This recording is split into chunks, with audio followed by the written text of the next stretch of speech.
अस्सलामुअलैकुम वरहमतुल्लाहि वबरकातुहू। मैं हूँ रशीद अख्तर, आप देख रहे हैं सज्जाद डिज़ाइन ब्लॉग। दोस्तों, आज एक वाक़या मैं आपके सामने, मेरी जहन से बड़ा प्यारा वाक़या गुजर रहा है। उसका टाइटल मैं आपको वहीं बताना चाहता हूँ कि उसका टाइटल है कि एक शराबी वली बना। अल्लाह का जब करम होता है ना, तो एक शराबी वली बनता है। कैसे? वो पूरा मुकम्मल वाक़या आपको सुनना होगा। ये वाक़या अगर आप सुनते हैं तो आपकी दुनिया के आपकी ज़िंदगी के अंदर एक ऐसा जोश पैदा हो जाएगा जो मैं आपको बता नहीं पाऊँगा। समझे? एक शराबी वली बना। अल्लाह का जब करम होता है तो क्या क्या इंसान होता है और क्या क्या बना दिया जाता है। तो शुरू से लेकर आखिर तक इस वाक़े को सुनना है, पूरी वीडियो को मुकम्मल वॉच करना है, पूरी देखना है। इंशाअल्लाह आप ख़ुद अंदाज़ा लगाएंगे कि इस वाक़े से आपको क्या हासिल होने वाला है। आइए शुरू करते हैं। बट उससे पहले अगर आप लोगों ने मेरे चैनल को सब्सक्राइब नहीं किया, सब्सक्राइब कर लीजिए, बेल आइकन को प्रेस कर लें ताकि कोई भी आने वाली वीडियोस की नोटिफिकेशन आप तक पहुंच सके। वीडियो को लाइक कर देना और इसी वीडियो को अपने दोस्तों अहबाब में शेयर कर देना अगर अच्छा लगे तो, क्योंकि वैसे तो वाक़यात की वीडियोस बहुत कम डालता हूं मैं रूहानी तावीज़ात का मुकम्मल इलाज करता हूं, तो उसकी वीडियोज़ मेरे चैनल पर आपको मिलती है। आइए शुरू करते हैं इंशाअल्लाह ताला। बिस्मिल्लाहिर्रहमानिर्रहीम। हज़रत बिशर बिन हारिस एक ऐसे शख्स गुज़रे हैं जिनका तारुफ़ मैं आपको नहीं कराऊंगा। इस पूरे वाक़े में आप खुद समझ जाएंगे कि ये बिशर बिन हारिस आखिरकार कौन है। ठीक है। बगदाद के मशहूर शराब खाने के दरवाज़े पर दस्तक होती है। बगदाद के मशहूर शराब खाने पर, यानी कि जो शराब का कारखाना होता है, उसमें ये उसके दरवाज़े पर दस्तक हुई। शराब खाने के मालिक ने नशे में, जो शराब खाने का मालिक था, जो शराब के कारखाने का मालिक था, वो नशे में धुत बिल्कुल नंगे पांव लड़खड़ाते हुए दरवाज़ा खोलता है। कौन था? बिशर बिन हारिस। यानी उस शराब के कारखाने पे किसी ने आवाज़ दी, कुंडी खटखटाई, तो बिशर बिन हारिस शराब के नशे में धुत नंगे पांव आकर के उन्होंने दरवाज़ा खोला। तो उस शख्स के सामने सादा लिबास में एक पुरवकार शख्स खड़ा था। बड़ा हसीन और जमील सफ़ेद लिबास था, चेहरे पे नूर टपक रहा था, नूर बरस रहा था। दरवाज़ा खोलता है, देखा एक शख्स खड़ा है बड़ा खूबसूरत। मालिक ने उक्ताए लहजे में कहा, यानी बड़े अजीब अंदाज में कहा, घबराते हुए, कि माजरत चाहता हूँ जनाब, सब मुलाजिम यानी सब नौकर जा चुके हैं, ये शराब खाना बंद करने का वक्त है, आप कल आइएगा।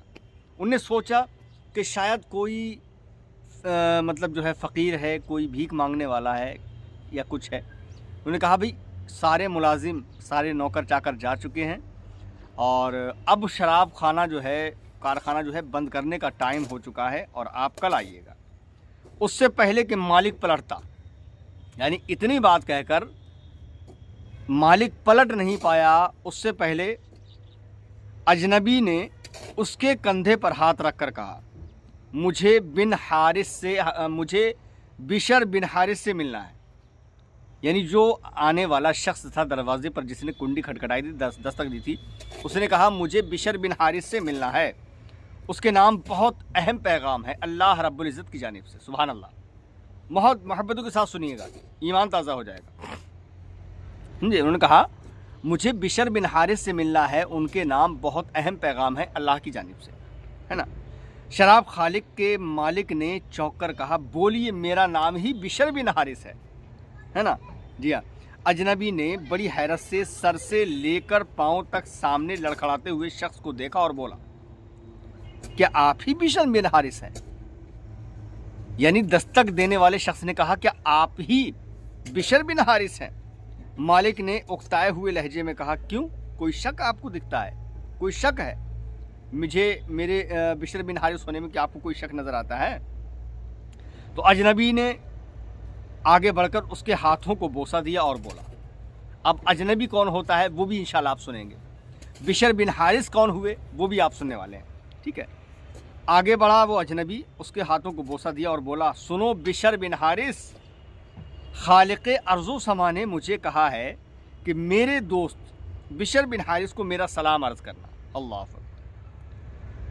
मालिक अर्ज़ो समा, खालिक़े कायनात अल्लाह रब्बे ज़ुल जलाल ने कहा है कि मेरे बिशर बिन हारिस को मेरा सलाम अर्ज़ करना और ये पैगाम देना, اور کہنا جو عزت تم نے میرے نام کو دی تھی، جو عزت تم نے میرے نام کو دی تھی وہی عزت رہتی دنیا تک تمہارے نام کو ملے گی، یعنی جب تک یہ دنیا قائم رہے گی جب تک وہی عزت تمہارے نام کو میں دینا چاہتا ہوں ملے گی۔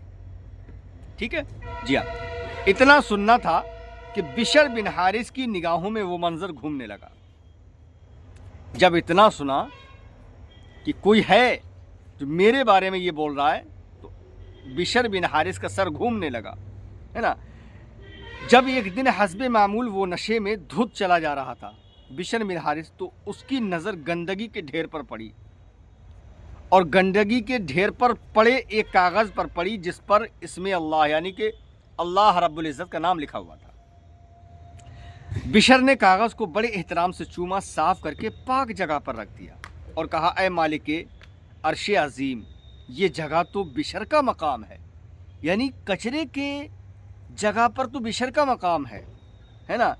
اے میرے مالک، یہ جگہ جو ہے یہ تیرے نام کی توہین ہو تو یہ بشر کو برداشت نہیں ہوگا۔ بس یہی ادا بشر بن حارث کو بشر حافی بنا گئی۔ سبحان اللہ، اتنی ادا، یعنی کہ آپ اپنے گھر سے نکلے، شراب کے کارخانے میں جا رہے تھے، دیکھتے کیا ہیں حضرت بشر بن حارث، کون؟ بشر حافی، ہے نا۔ گھر کے دروازے سے نکلے اور کارخانے کی طرف آ رہے تھے، شراب کے کارخانے کی طرف دیکھا کہ اللہ رب العزت کا ایک نام کاغذ کے ایک ٹکڑے پر لکھا ہوا ہے، اٹھایا، چوما اور اونچے مقام پر رکھ دیا۔ یہ ادا اللہ رب العزت کو پسند آئی۔ کہا اے بشر، تو نے آج میرے مقام کو اونچی جگہ پر رکھا ہے، میں نے تجھے بھی بلند و بالا بنا دیا۔ سبحان اللہ۔ وہی بشر حافی جس کے متعلق اپنے وقت کے امام احمد بن حنبل فرمایا کرتے تھے، لوگوں جس اللہ کو احمد بن حنبل مانتا ہے بشر حافی اسے پہچانتا ہے۔ سبحان اللہ۔ اب آپ اندازہ لگا لیجیے، یعنی کہ ایک چھوٹا سا کاغذ کا ٹکڑا جس پہ اللہ کا نام لکھا ہوا تھا، اس کاغذ کے ٹکڑے کو حضرت بشر حافی رضی اللہ تعالیٰ عنہ نے اونچے مقام پر رکھ دیا، جبکہ شراب کا کارخانہ، شراب کا کاروبار، شراب پینا، پلانا، بنانا، بیچنا، یہ کام حضرت بشر بن حارث کا تھا۔ لیکن جب اللہ نے آپ کو اپنی بارگاہ میں مقبول کر لیا تو اللہ نے بشر بن حارث نہیں بلکہ حضرت بشر حافی کے نام سے یاد فرمایا۔ اور جیسے ہی ننگے پاؤں آپ چلا کرتے تھے، چل کے آئے تھے کارخانے کے دروازے تک، ویسے ہی پوری زندگی آپ نے ننگے پاؤں گزار دی، اور یہ فرمایا کہ میں نے اللہ کے صرف آج اللہ کے نام کو اتنا سا بلند کیا ہے تو اللہ رب العزت نے مجھے یہ صلہ دیا کہ زمین سے آسمان پر پہنچا دیا۔ کاش میں نے اللہ رب العزت کی پوری زندگی یہ تعظیم و تکریم کی ہوتی، اللہ رب العزت کے فرمان کو میں نے مانا ہوتا، پتہ نہیں اللہ رب العزت اس کا صلہ مجھے کیا عطا فرماتا۔ تو دوستو، کہتے ہیں کہ جب اللہ کرم کرنے پر آتا ہے تو پتہ نہیں کسے کسے کیا کیا چیز سے نواز دیتا ہے۔ تو اللہ کی بارگاہ سے آپ جڑیے اور انشاءاللہ تعالی اپنے گھروں میں اپنے بچوں کو، اپنے گھر والوں کو، خاندان والوں کو اچھی صحبت میں بٹھائیے، خود بھی بیٹھیے، برے لوگوں سے بچنے کی کوشش کیجیے، کیونکہ اللہ رب العزت دلوں کے راز جانتا ہے۔ اس طریقے سے اپنے وقت کو گزارو گے جس طریقے سے ہمارے حضور نبی اکرم صلی اللہ علیہ وسلم نے ارشاد فرمایا ہے، انشاءاللہ ہماری زندگی میں ایسے چار چاند لگ جائیں گے کہ دنیا والے دیکھ کر کے رشک فرمائیں گے۔ یہ واقعہ انشاءاللہ میں نے آپ کو سنایا، اگر اچھا لگے تو شیئر کرنا، اور انشاءاللہ پھر اگلی ویڈیو میں آپ سے ملتے ہیں۔ اللہ حافظ، السلام علیکم ورحمۃ اللہ۔